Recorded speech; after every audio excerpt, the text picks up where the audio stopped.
আমি জানি না। মুন্নার পা কে ভেঙেছে? আমি জানি না, তবে আন্ডারওয়ার্ল্ডের সমস্ত কিলিং আমার ইশারাতে হয়। মুন্নার বাবার খুন এবং মুন্নার পা ভাঙার পিছনে তোমাদের নিজেদের লোক জড়িত আছে, খুঁজলেই পেয়ে যাবে।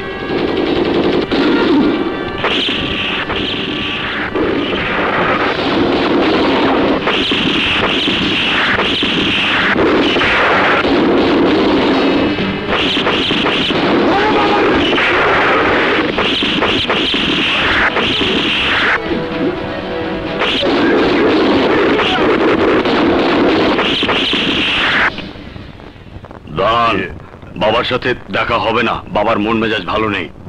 আমি শুধু একটা কথা বলি চলে যাব।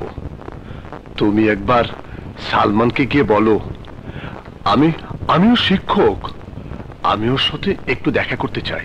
যাও গিয়ে বলো। কে দেখা করতে? স্যার স্যার স্যার থাক বাবা, সালাম করতে হবে না। আপনি কেমন আছেন? ভালো। চলো, আপনার শরীরটা এখন কেমন আছে? ভালো। আসুন বসুন বসুন। তা আমাদের স্কুলটা কেমন চলছে স্যার এখন? ভালো চলছে, খুব ভালো চলছে। তা হঠাৎ এতদিন পর আমার কথা আপনার মনে পড়েছে? সালমান, আগামীকাল আমার মেয়ের বিয়ে, তাই আমি এসেছি। বৌমা, উনি আমার শিক্ষক। আসসালামু আলাইকুম। ওয়ালাইকুম আসসালাম। ওনার মেয়ের বিয়ের জন্য 2 লক্ষ টাকা এনে দাও। জি বাবা। বৌমা, সালমান, আমি টাকার জন্য আসিনি। তোমার কথা আমি আমার মেয়েকে অনেক বলেছি। ওর ইচ্ছে ওর স্বামীর হাতে তুমি ওকে তুলে দেবে। হ্যাঁ, অবশ্যই যাবে, সাথে কিন্তু আমিও যাব বাবা। কেন যাবে না মা? যাবে, অবশ্যই যাবে। সালমান, আজ তাহলে আসি বাবা। আচ্ছা স্যার, আসসালামু আলাইকুম। ওয়ালাইকুম আসসালাম। আসসালামু আলাইকুম। ওয়ালাইকুম আসসালাম। আসসালামু আলাইকুম। ওয়ালাইকুম আসসালাম। বাবা, তুমি বললে মা, তুমি তো জানো যে মানুষ নিজের মেয়ের কাছে আসামি, সে মানুষটা কি করে অন্য মেয়েকে দোয়া করবে? অবশ্যই দোয়া করবেন বাবা। তাছাড়া এমনও তো হতে পারে আপনাকে দেখে ওই মেয়েটার খুশির কারণে খোদা ঝুমকার ভুল ভাঙিয়ে দিতে পারে। হ্যাঁ বাবা।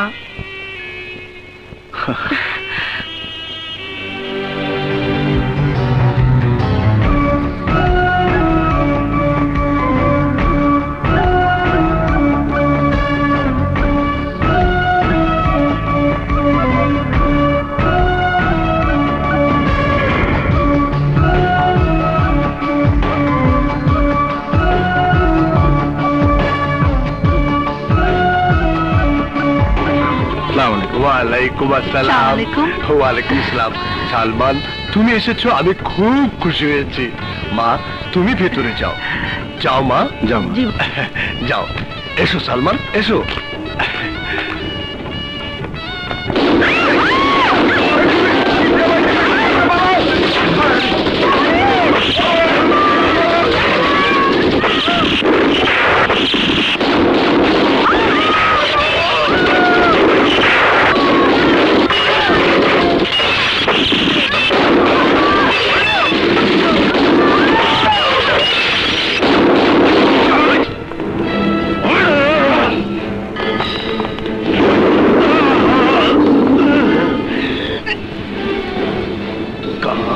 কামাল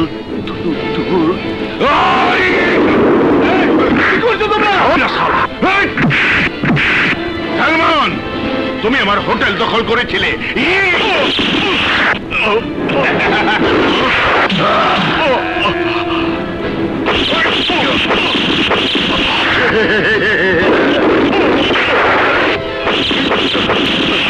নাম আব্বাস, ভাই আদর করে ডাকে আব্বু। তুই আমাকে অনেক ক্ষতি করছস, আমি তোর জীবনটাই ক্ষতি করে গেলাম।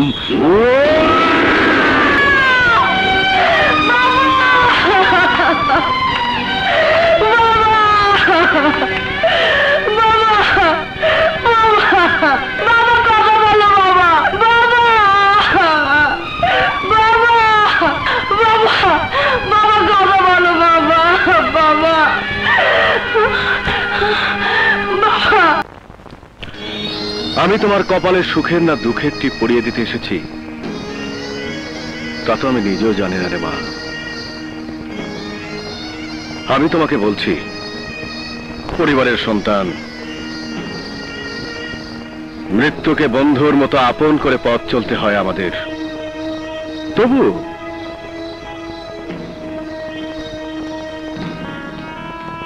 আমি তোমাকে দোয়া করি আমার জীবনের বিনিময়ে যেন খোদা তোমার কপালের সুখ কেড়ে না নেয়। হয়ে গেলি রে মা।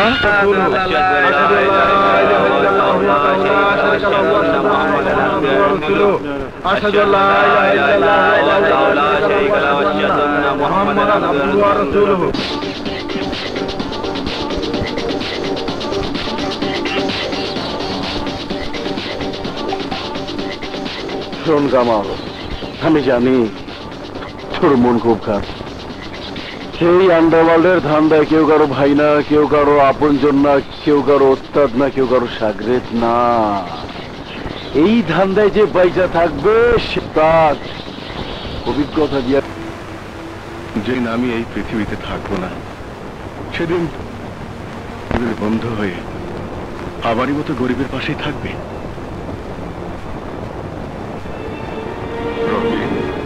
বিপ্লব, আমরা সবই শুনেছি বাবা।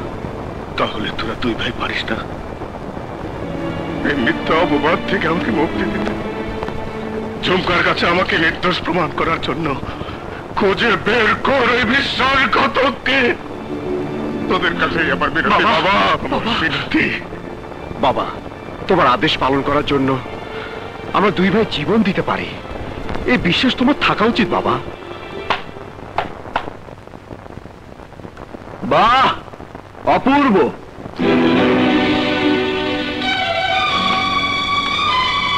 বাবা মাটির ঘরে ঘুমিয়ে ঝুমকা নির্বাক হয়ে বাবার ছবির দিকে তাকিয়ে আছে। আর ডন পরিবারের বড় সন্তান, এই ডন পরিবারের বড় সন্তান মিস্টার রবিন খান কাপুরুষের মতো মদের গ্লাসে মুখ লুকিয়ে আছে। আমি কি আজ জেনে নেব ডন সাম্রাজ্যে সালমান খানের নাম শুনলে একদিন যে অপরাধ জগতের লোকেরা চোরে নিঃশ্বাস দিতে ভয় পেত, আজ তারাই সালমান খানের মৃত্যুতে আনন্দ করছে, উল্লাস করছে। আর সালমান খানের দুই সন্তান কাপুরুষের মতো নিজেদের মুখ লুকিয়ে রাখবে। আমি কি আজ জেনে নেব ডন সাম্রাজ্যের আকাশটা কালো মেঘে ছেয়ে গেছে? আমি কি আজ জেনে নেব ডন সাম্রাজ্যের হিংস্র সিংহগুলো ঘুমিয়ে গেছে, হারিয়ে গেছে তাদের পাল্টা আঘাত করার শক্তি? আসলেই আমি বোকা, তাই এতক্ষণে বুঝতে পারিনি যে মদ, হেরোইন আর ড্রাগসের বিরুদ্ধে যুদ্ধ করতে গিয়ে খুন হয়েছে আমাদের বাবা। সে মদের স্রোতে গভীর অন্ধকারে তলিয়ে গেছে তারই সন্তান। সে ভাই আছে।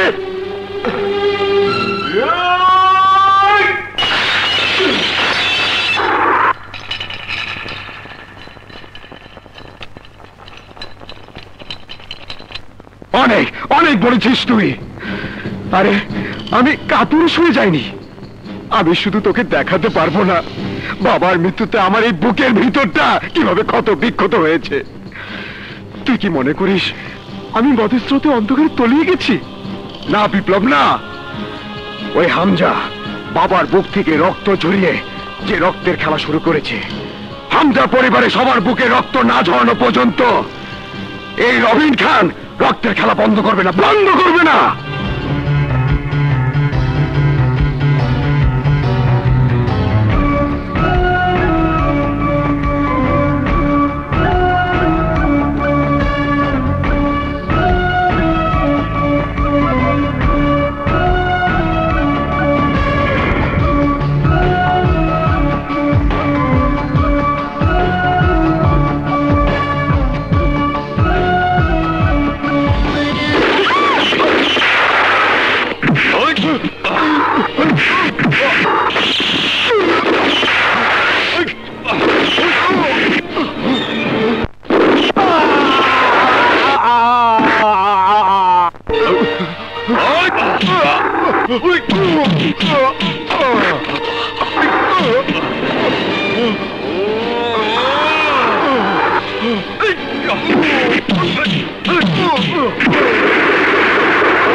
বাবা রে, আমার ভুল হয়ে গেছে, আমাকে মাফ করে দেওয়া যায় না?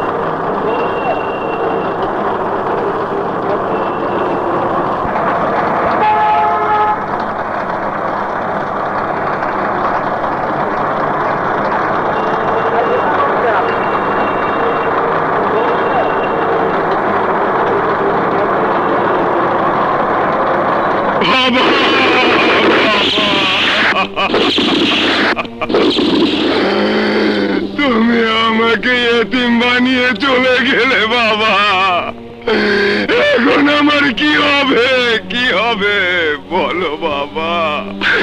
কে আমাকে আদর করবে? আমি বলতেছি উঠলি তো, চুপ করলি, চুপ করলি, চুপ চুপ কর, চুপ। আমি চুপ করতে বলতেছি, চুপ কর।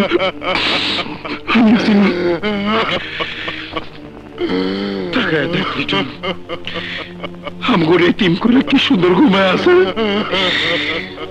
বাবা মায়ের নাম রাখছিল আব্বাস, জন্মের পর বাপ মারে দেখি নাই, তুমি আমার আদর করে রাখতে আব্বু। আমারে আব্বু ডাকবো কে? কথা কর, চুপ করে তাই করো ভাই। আমারে আব্বু ডাকবো কে? আমারে আব্বু ডাকবো কে? যারা তোমার লাশ বানায় দিছে, তোমার লাশের কসম আমি অগরে জীবন্ত পুরা মারুম, আমি অগরে জীবন্ত পুরা মারুম।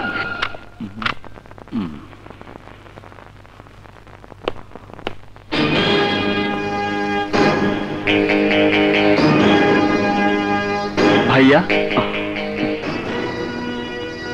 বলো তো, পুলিশের পোশাকে হঠাৎ করে আমাকে দেখতে কেমন লাগছে?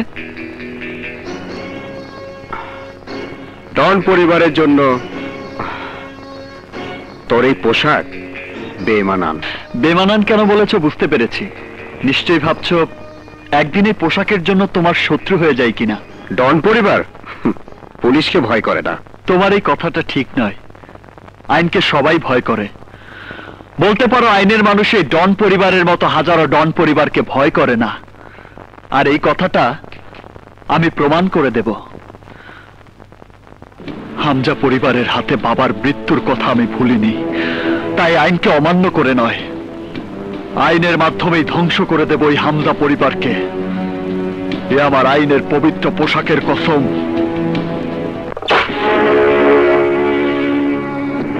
এই বন্ধ কর। এই অফিসার, তোমরা যে সব 2 নাম্বারি ব্যবসা করো সেগুলো বন্ধ করতে পারো না? বন্ধ করব ঠিকই, তবে শুরু হবে তোদের দিয়ে।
নেমে আয়।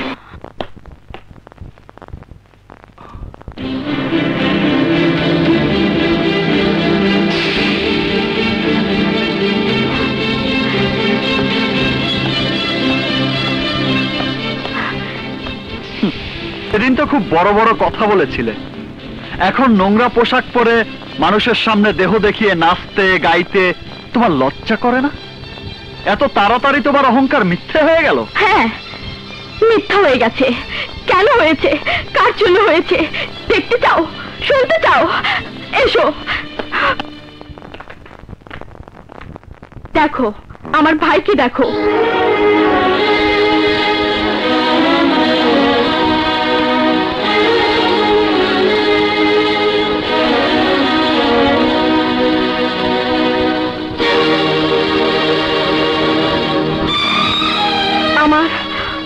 আমার ভাইয়ের এই অবস্থা কে করেছে জানো? ডন সালমান খানের পরিবার।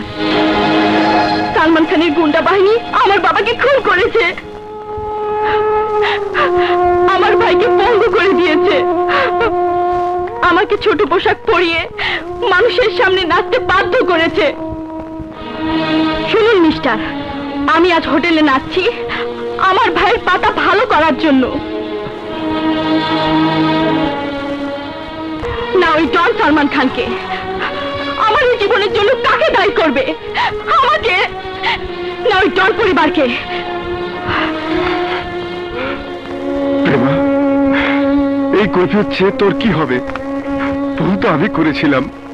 ওই ডন পরিবারের মেয়েকে ভালোবেসে আকাশের চাঁদ ধরতে চেয়েছিলাম, তাই ভালোবাসার শাস্তি আমি পেয়েছি। তুই যার কাছে কৈফিয়ত চাইছিস, এই মানুষটাও ওই ডন পরিবারের মতো আরেক ধনীর সন্তান, তাই ধনীরা আমাদের আঘাতই করতে পারবে, কিন্তু সমবেদনের হাত বাড়িয়ে এগিয়ে আসতে পারবে না, পারবে না। না, মিথ্যে কথা। মানবতা সবার মধ্য থেকে হারিয়ে যায়নি। ধনীর ঘরে আমার জন্ম হলেও আমিও মানুষ, মানুষের পাশে এসে দাঁড়াবার মতো মন মানসিকতা আমারও আছে। আমার প্রথম ভুলটা তোমাদের কাছে একদিন আমাকে ধনীর অহংকারী সন্তান বলে প্রমাণ করে দিয়েছিল, তাই হয়তো বিশ্বাস করতে তোমাদের কষ্ট হবে। আমি সত্যি সত্যি তোমাকে ভালোবেসেছিলাম প্রেমা। যদি কথাটা সত্যি হয় তাহলে পারবেন আমার এই বোনটাকে আজকের এই অসুন্দর জীবন থেকে মুক্তি দিতে? বলুন, পারবেন? আমি শুধু প্রেমাকে মুক্তি দেব না, আপনাকে বিদেশ পাঠিয়ে আমার জীবন বাঁচানোর ঋণটা শোধ করতে চাই। আমি আপনাকে কথা দিচ্ছি, প্রেমাকে আমি বিয়ে করব। প্রেমা, আমি তোমাকে বউ করে আমার ভালোবাসা দিয়ে ধনীদের প্রতি তোমার ঘৃণার দিকটাকে সরিয়ে দিতে চাই।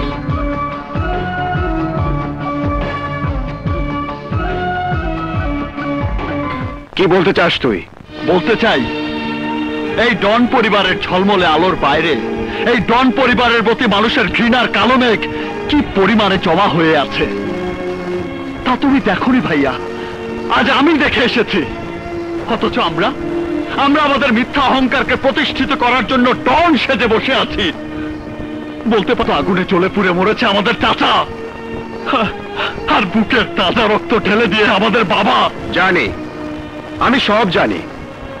ডন পরিবারে তোর জন্ম হলেও আন্ডারওয়ার্ল্ডের নিয়মটা তোর জানা নেই।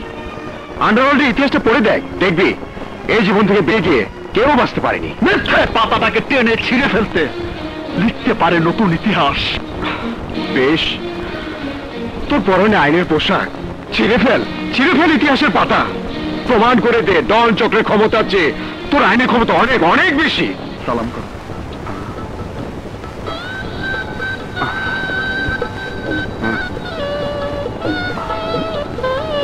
রাখো। এসো।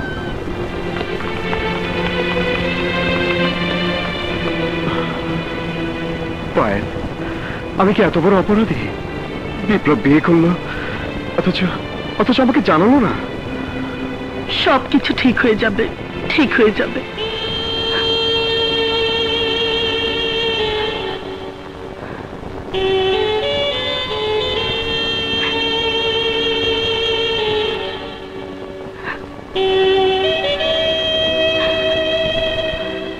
ঝুমকা,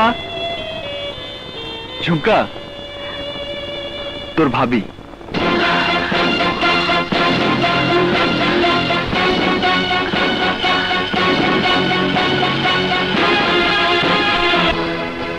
তাহলে তুমি আমার সাথে প্রতারণা করেছো। যে ডন পরিবার আমার বাবাকে খুন করেছে, আমার ভাইকে পঙ্গু করে দিয়েছে, তুমি সেই ডন পরিবারের সন্তান। ছি! তুমি তোমার পরিচয় করছে, তোমার মতো মেয়ের জীবন ধন্য হয়ে যেত। তুমি তো এই কথা বলবেই, কারণ তুমি এ বাড়ির বউ। হ্যাঁ, এই বংশ পরিচয়ের বাইরে তুমিও নাও। বিপ্লব, আমাকে আমার বাড়িতে রেখে এসো। এখানে আমার দম বন্ধ হয়ে আসছে। আমি কিছুতে এই বাড়ির কাউকে সহজভাবে মেনে নিতে পারবো না। প্লিজ বিপ্লব, আমাকে নিয়ে চলো। প্রেমা, প্রেমা, তুমি বিশ্বাস করো, আমার বাবা তোমার বাবার খুনের জন্য দায়ী নয়। আমার বাবা তোমার ভাইয়াকে খুন করতে চায়নি, একটা মিথ্যা ষড়যন্ত্রের শিকার হয়েছিল। আরে তুমি তো আমাকে প্রতারক বলতে পারছো। একবার ঝুমকার দিকে তাকিয়ে দেখো, তুমি হাসপাতাল থেকে ওকে ফিরিয়ে দেবার পর এক বুক ঘৃণা নিয়ে বাবার মুখের উপর দরজা বন্ধ করে দিয়েছিল। আর বাবা যেদিন খুন হলো, সেদিন থেকেই ঘরের ভেতর বাবার ছবির সামনে চুপচাপ বসে থাকে। প্রেমা, প্রেমা, একটা ভুলের মাঝে বসবাস ছিল তোমার, তাই তোমাকে আমি এই বাড়ির বউ করে এনেছি, তোমার সেই ভুল ভাঙিয়ে দেবার জন্য। আর তোমার ভাই মুন্নাকে চিকিৎসার জন্য বিদেশে পাঠিয়েছি, আমাদের আদরের বোন ঝুমকার ভালোবাসা ফিরিয়ে দেবার জন্য।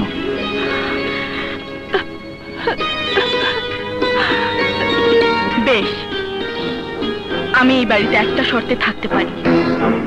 যতদিন আমার ভুলটা না ভাঙবে, ততদিন এই ডন পরিবারের টাকার ভাত আমি খাবো না। তোমাকে খেতে হবে না প্রেমা, ডন পরিবারের টাকার ভাত আমিও খেতে চাই না। আমার বেতনের টাকাই তোমার আমার জীবন চালানোর জন্য যথেষ্ট। এসো।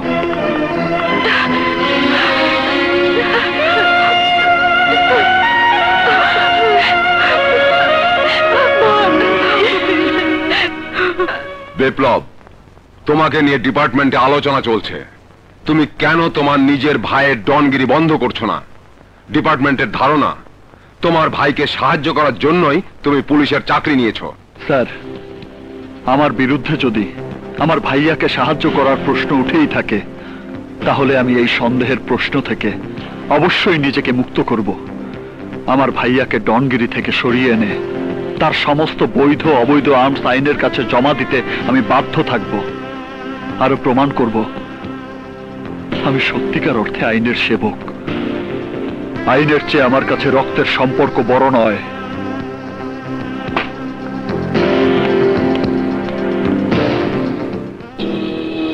তাহলে এটাই তো সিদ্ধান্ত? আমি আইনের কাছে আমার সমস্ত আর্মস জমা দিয়ে আমি ডনের আসন থেকে সরে আসি? হ্যাঁ ভাইয়া, তুমি নিশ্চয়ই স্বীকার করবে ডনগিরির রাস্তা রক্তে ঢালা রাজপথ। এই রাস্তাতে আমাদের পরিবারের অনেককেই জীবন দিতে হয়েছে। বাকি আছো তুমি আর আমি। তাই আমি চাই না তোমার রক্তেও আন্ডারওয়ার্ল্ডের রাস্তাটা আবার লাল হোক। লাল হবে কি হবে না তা আমিও জানি না, কিন্তু আন্ডারওয়ার্ল্ড থেকে বর্তমানে সরে আসা আমার পক্ষে সম্ভব নয়। আমি সরে আসবো সেদিন যেদিন হামজা পরিবারে কেউ বেঁচে থাকবে না। এটাই তোমার শেষ কথা? অবশ্যই। তাহলে তুমিও শোনো ভাইয়া, এবার তোমার মুখোমুখি দেয়াল হয়ে দাঁড়াবো আমি। দেয়াল ভেঙে বেরিয়ে যাওয়ার শক্তি এবং ক্ষমতা আমার আছে, আর আছে বলেই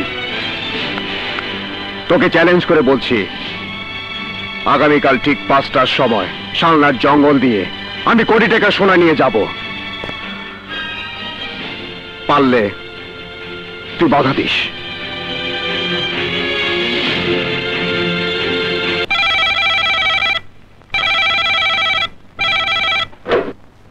হ্যালো রবিন, বলো।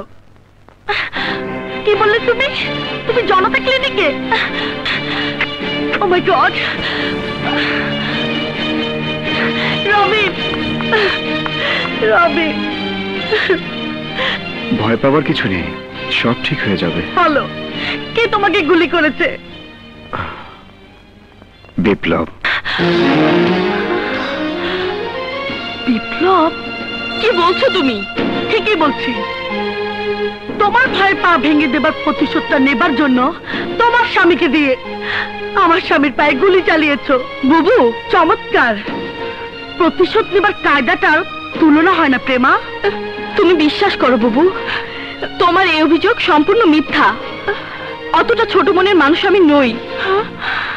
তোমার যদি কোনো অভিমান থাকে, অভিযোগ থাকে, তাহলে বিপ্লবকে জিজ্ঞাসা করো।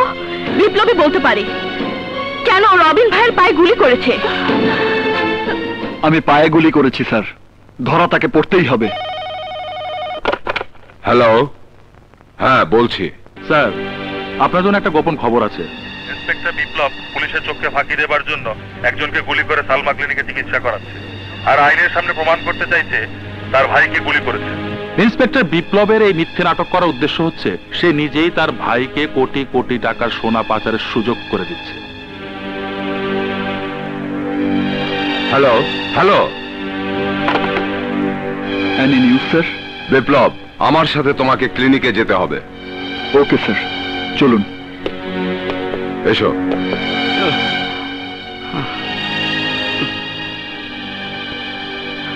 স্যার, আপনি আর আপনার ভাই বললেন সামান্য একটা গুলি করবেন, অথচ আপনাদের জন্য ডাক্তার এখন আমার পা কেটে ফেলবে।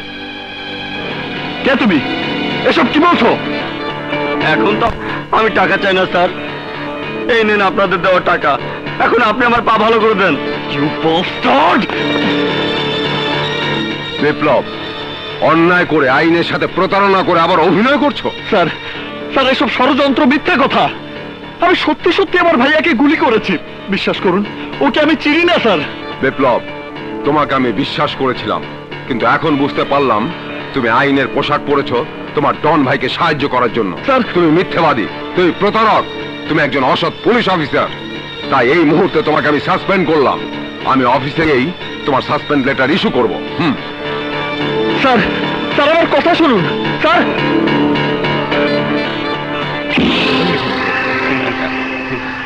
বস, সাংঘাতিক অভিনয় করেছি, ইন্সপেক্টর বিপ্লবকে সাসপেন্ড করেছে। আমি হামজা শিকদারের ছেলে লিটন। এবার ভাইয়ে ভাইয়ে যুদ্ধ শুরু হবে। বস, আমার বাকি টাকাটা? পাবি, অবশ্যই পাবি।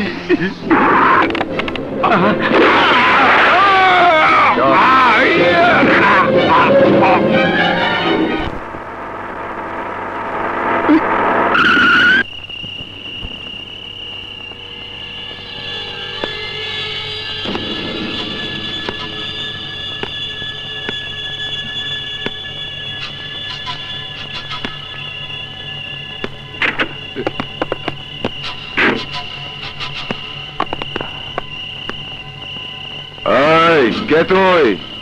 রাস্তার মধ্যে ডন সেজে বসে আছিস? এই, তোর বাবারা যাচ্ছে, রাস্তা ক্লিয়ার করে দে।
ভাইয়া, এই মুহূর্তে তোমাকে আমার সাথে ডিএসপি সাহেবের কাছে যেতে হবে।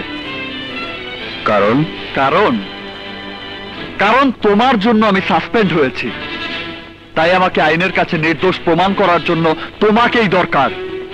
আমি জানি আমি তোমার পায়ে গুলি করেছিলাম, এখন তুমি আমার সাথে গিয়ে তোমার পায়ের ক্ষতস্থান দেখিয়ে প্রমাণ করে দেবে আমি তোমাকে গ্রেফতার করতে চেয়েছিলাম।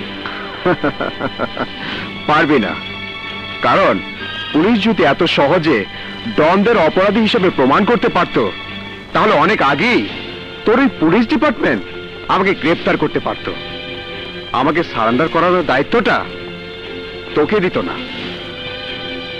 এখন বল, কোন পায়ে গুলি করেছিলি? ডান পায়ে। ডান পায়ে।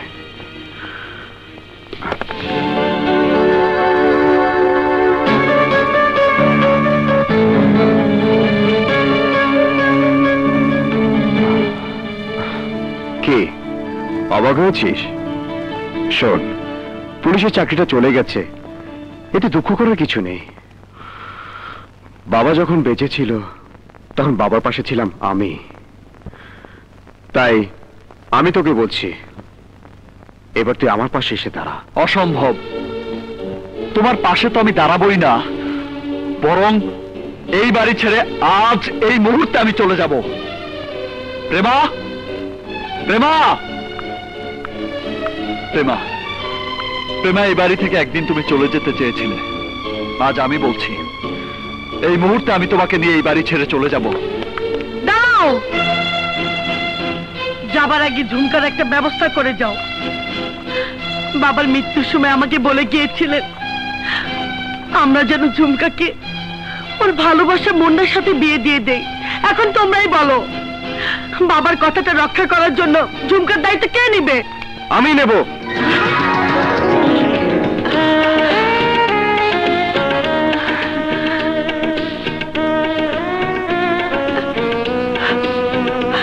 যদি ঝুমকার কোনো অমত না থাকে। কি হলো ঝুমকা, তুমি কিছু বলবে না? আমি তো তোমারই মাঝে আমার ঠিকানা খুঁজে নিতে চাই। তাহলে আর দেরি না করে তোমরা দু ভাই মিলে মুন্নার হাতে ঝুমকাকে তুলে দেবার ব্যবস্থা করো, তাড়াতাড়ি।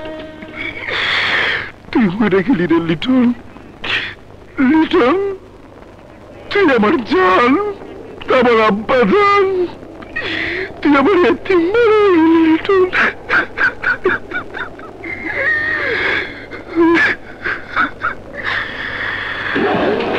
আমি তোর মৃত্যুর প্রতিশোধ নিব, চরম প্রতিশোধ।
যদি ক্ষমতা থাকে পারলে তুই অগরে বাঁচা। বাচ্চা! পলাশ, আব্বাস শিকদার ঝুমকার মুন্নাকে মারতে যাচ্ছে, তুই সবাইকে নিয়ে ওদের ঠেকা।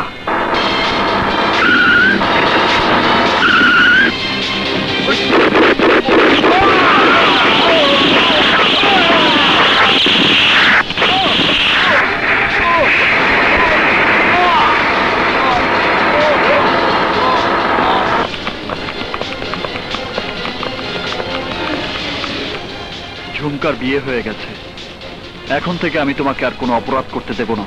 আমার সামনে থেকে সরে যা। আজ যদি প্রয়োজন হয় তোমার গায়ে হাত তুলতে আমি বাধ্য।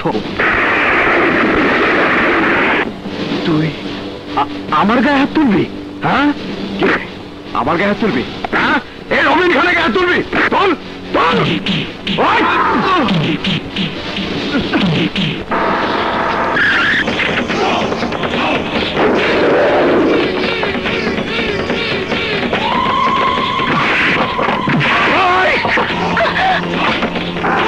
এই শুয়োরের বাচ্চা!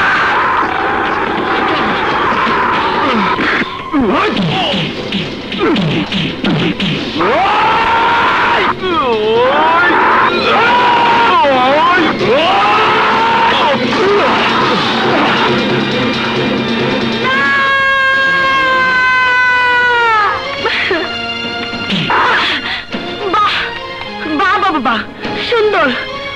ওদিকে আব্বাস শিকদার ঝুমকাকে মেরে ফেলার জন্য চলে গেছে, আর তোমরা দু ভাই নিজেদের রক্ত নিয়ে খেলার জন্য একে অন্যজনকে পিস্তল ঠেকিয়ে রেখেছো।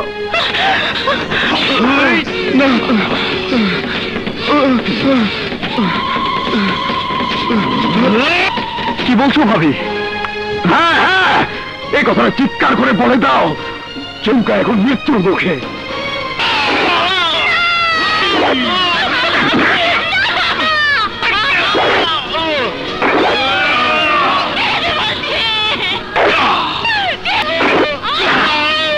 আমি এই বাড়ির বড় বউ হিসেবে বলছি, তোমরা দু ভাই একসঙ্গে মিলে ডন পরিবারের ইজ্জত ঝুমকাকে রক্ষা করো।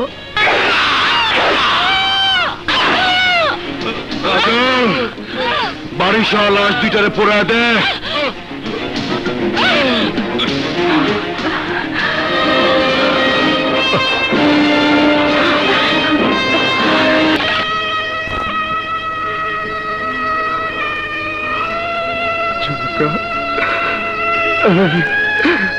বিপ্লব, বিপ্লব, বিপ্লব!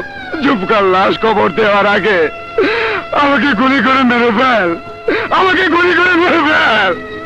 আমার ডনগিরি, আমার একমাত্র আদরের ছোট বোনকে বাঁচাতে পারেনি। ঝুমকা,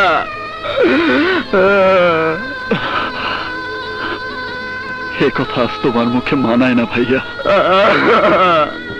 ডনগিরি, আমি তোমাকে ছাড়তে বলেছিলাম,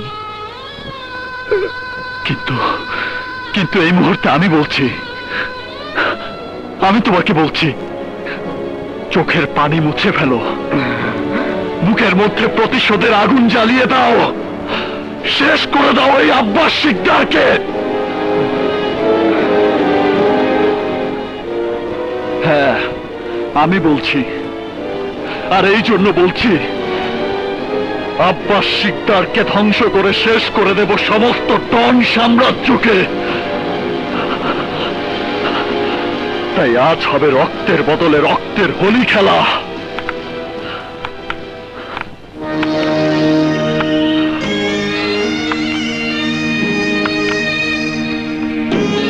হাতে হাতিয়ার তুলে নাও, শেষ করো ওদের। ভয় নেই, আমরা দু বোন সাদা শাড়ি পরেই তোমাদের সামনে এসেছি। নাও।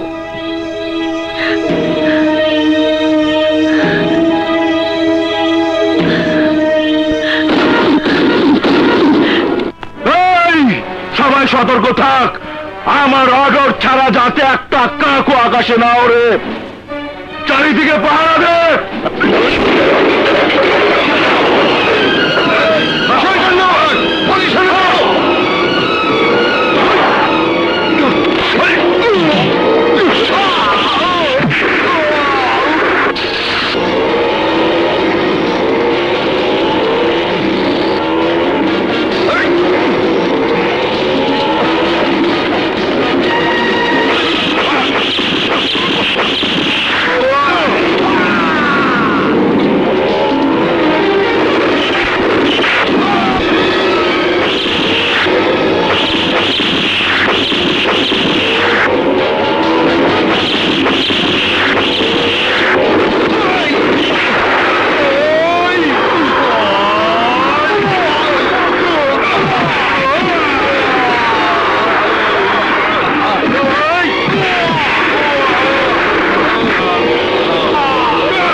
সন্ত্রাস একটি সামাজিক ব্যাধি।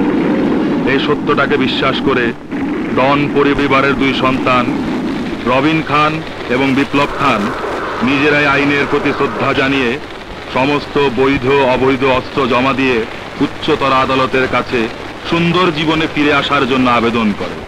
উচ্চতর আদালত মানবিক দৃষ্টিকোণ থেকে সহানুভূতির সাথে বিবেচনা করে উভয়কে 3 বছরের কারাদণ্ড প্রদান করে।